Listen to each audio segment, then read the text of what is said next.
Where I explained in my previous video what the strategic context could be and why companies choose for corporate accelerators, I want to explain actually what is a corporate accelerator, because there are a couple of pillars that are fundamental to how a corporate accelerator or incubator should work. So first of all, what is an accelerator? An accelerator is a focused and time-condensed approach to de-risk the biggest assumptions in your innovations with small cross-functional teams.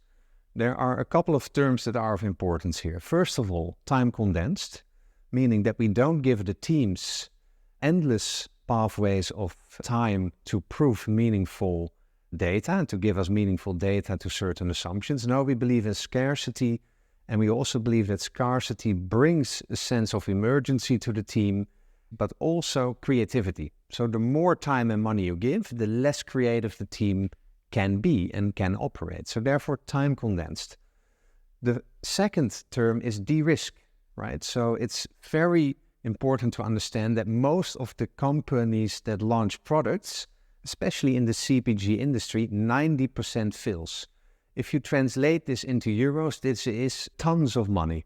So effectively, big blueprint approaches up front, determining or try to determine all the risks in different scenarios and then execute in a more waterfall type of approach is devastating for your product success, because the assumptions underlying your innovations might constantly also change, evolve, and consumers change and market change. So that approach leads also to a very high failure rate.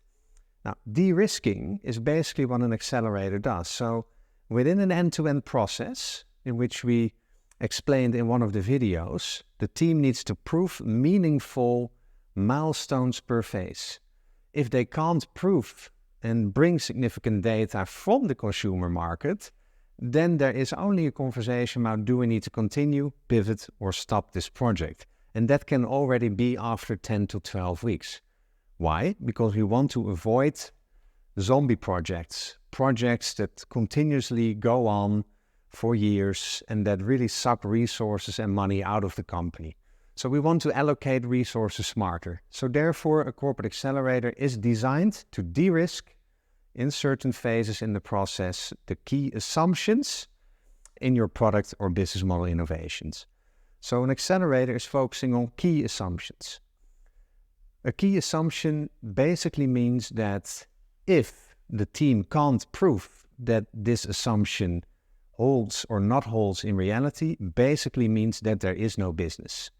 And that is also making accelerators very precise, so that the teams only focus on the biggest assumptions to de-risk and show to the management answers to the certain questions they have.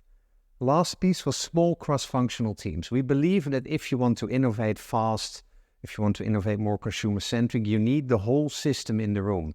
You can't have the different silos not communicating with each other, so you need to bring people with different expertise into the same room, and then by a systematic approach, de-risk with the different knowledge groups represented in your team, those assumptions in your product innovations.